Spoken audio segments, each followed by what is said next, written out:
Hello नमस्कार दोस्तों, स्वागत है आपका हमारे इस यूट्यूब चैनल में। हमने लास्ट के इस वीडियो में देखा था भारतीय संविधान के इम्पोर्टेंट क्वेश्चन पढ़े थे और अभी के हम वीडियो में पढ़ेंगे यूटी यानी केंद्र शासित प्रदेश और सिटीजनशिप के बारे में, जो कि बहुत इंपॉर्टेंट क्वेश्चन रहेंगे। अगर अभी तक आपने हमारे वीडियो को सब्सक्राइब नहीं किया है चैनल को, तो प्लीज़ चैनल को सब्सक्राइब करें और वीडियो को एंड तक देखना ना भूलें। हमारा पहला जो प्रश्न क्या है कि भारतीय संविधान के अनुच्छेद 1 में निम्न में से किसका उल्लेख नहीं है। तो किसका नहीं है? केंद्र शासित प्रदेश का उल्लेख नहीं है। ठीक है, ये आपका राइट आंसर हो जाएगा बी नंबर, क्योंकि अनुच्छेद 1 में राज्य क्षेत्र का भी वर्णन किया गया है और वे क्षेत्र जो भारत द्वारा किसी भी समय अधिकृत किए गए हैं तो उनका भी वर्णन है, और भारत राज्यों के संघ के रूप में ये सभी चीजें उल्लेख में है, लेकिन केंद्र शासित प्रदेश का उल्लेख नहीं है अनुच्छेद 1 में।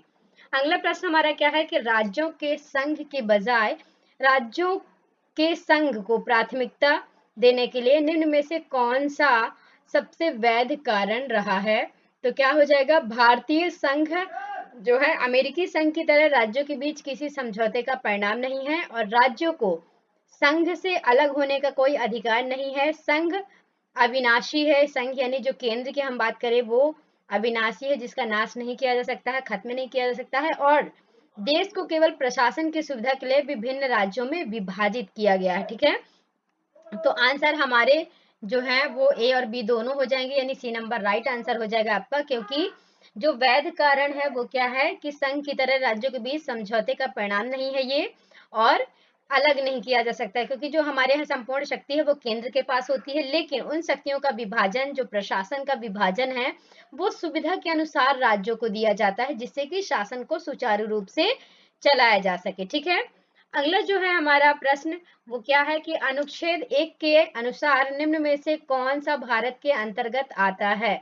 तो भारत के अंतर्गत कौन से क्षेत्र आते हैं? राज्य और केंद्र शासित प्रदेश के क्षेत्र।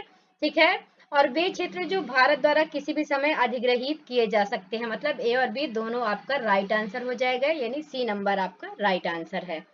अगला प्रश्न है कि निम्न में से कौन सा अनुच्छेद संसद को भारत संघ में प्रवेश करने और नए राज्यों की स्थापना करने की शक्ति देता है। जो अनुच्छेद 2 है आपका, ये राइट आंसर हो जाएगा। इसके अनुसार भारत संघ में प्रवेश करने या नए राज्यों की स्थापना करने की अनुमति देता है ना, नए राज्यों की स्थापना की अनुमति देता है।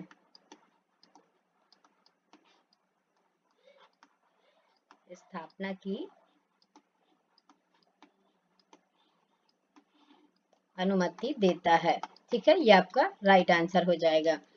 अगला प्रश्न क्या है? निम्न में से कौन सा अनुच्छेद भारत के क्षेत्रों में आंतरिक पुनः समायोजन से संबंधित है। तो जो अनुच्छेद 3 है ये आंतरिक पुनः समायोजन से संबंधित है, जो कि अनुच्छेद 3 में इसका वर्णन किया गया है। अगला है हमारा कि निम्न में से कौन सा अनुच्छेद ये अधिकार देता है कि अनुच्छेद 2 और 3 के तहत बनाए गए जो कानून है वो संवैधानिक संशोधन नहीं माना जाएगा, और ऐसा करने के लिए साधारण बहुमत की आवश्यकता होती है। तो जो अनुच्छेद 4 है आपका, इसमें बताया गया है कि जो कानून है वो संवैधानिक संशोधन नहीं माना जाएगा और ऐसा करने पर साधारण बहुमत की आवश्यकता होती है।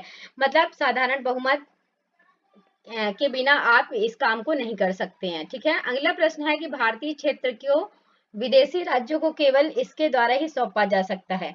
तो अनुच्छेद 368 के तहत जो है वो विदेशी राज्यों को केवल सौंपा जा सकता है भारतीय क्षेत्र को। ठीक है, ये राइट आंसर हो जाएगा, ये नंबर आपका। अगला प्रश्न हमारा कि निम्न में से कौन सी देशी रियासत जो है वो पुलिस कार्यवाही के माध्यम से भारत संघ में शामिल हुई।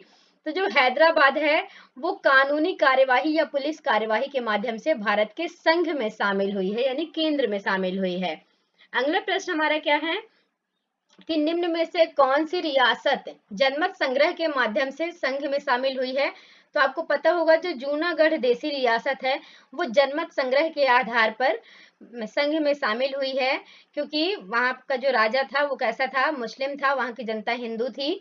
इस आधार पर वहां का जो विलय है वो नहीं हो पा रहा था, जिसके लिए जनमत संग्रह यानी आम जनता की सहमति लेनी पड़ी। ठीक है, उसके आधार पर विलय हुआ। अगला प्रश्न है कि निम्न में से कौन सी रियासत विलय पत्र के माध्यम से भारत संघ में शामिल हुई है। तो जो कश्मीर है वो विलय पत्र के आधार पर भारत संघ में शामिल हुई है, क्योंकि कश्मीर जो था तो पाकिस्तान का उस पर अवैध आक्रमण था, जिसकी वजह से वहां की जो सरकार थी यानी राजा हरि सिंह जो थे उन्होंने भारत सरकार से मदद मांगी। ठीक है, किसने? राजा हरि सिंह ने।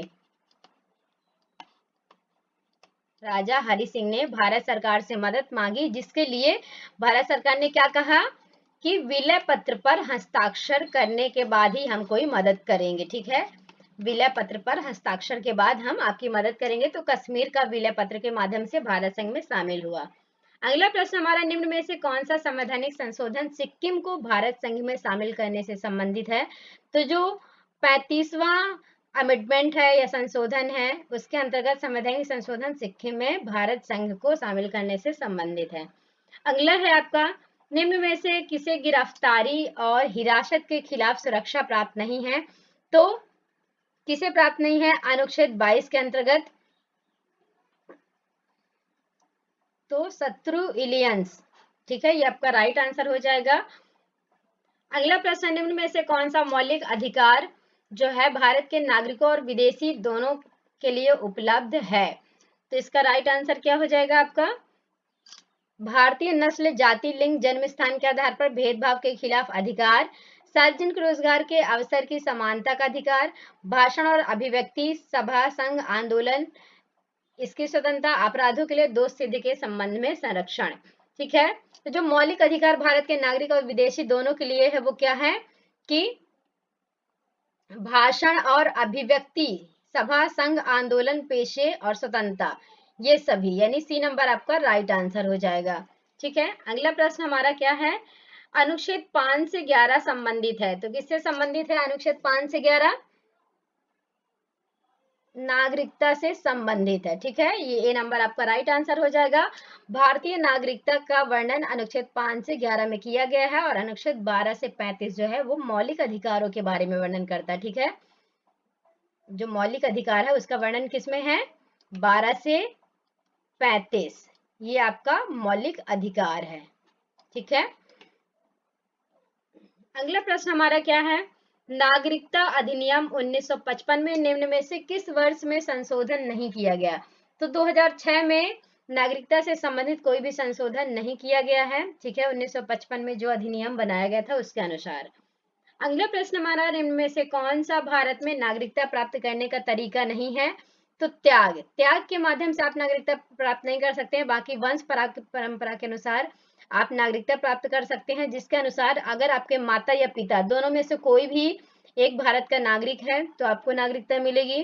पंजीकरण यानी रजिस्ट्रेशन के आधार पर आप यहाँ की नागरिकता पा सकते हैं और क्षेत्र का समावेश होने पर आप यहाँ की नागरिकता पा सकते हैं, लेकिन त्याग करके आप नागरिकता प्राप्त नहीं कर सकते हैं। ठीक है, ये आपका राइट आंसर हो जाएगा। अगला प्रश्न हमारा, अनुच्छेद 11 किससे संबंधित है? तो अनुच्छेद 11 जो है वो किससे संबंधित है? संसद कानून द्वारा नागरिकता के अधिकार को विनियमित करने, यानी कहा जाए तो नागरिकता के अधिकार से संबंधित है। ठीक है,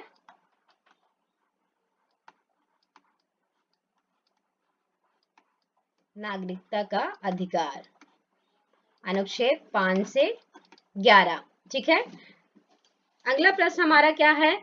भारत के संविधान के किस भाग में हमें नागरिकता से संबंधित प्रावधान मिलते हैं? तो जो भाग 2 है संविधान का, उसमें किसके बारे में हमें नागरिकता, जिसका वर्णन 5 से 11 अनुच्छेद में मिलता है। आर्टिकल 5 to 11 में नागरिकता के बारे में वर्णन मिलता है, जो कि भाग 2 में बताया गया है। Thanks for watching this video. Thank you so much दोस्तों। चैनल को सब्सक्राइब करना ना भूलें और कमेंट बॉक्स में हमें बताएं कि आपको वीडियो कैसा लगा।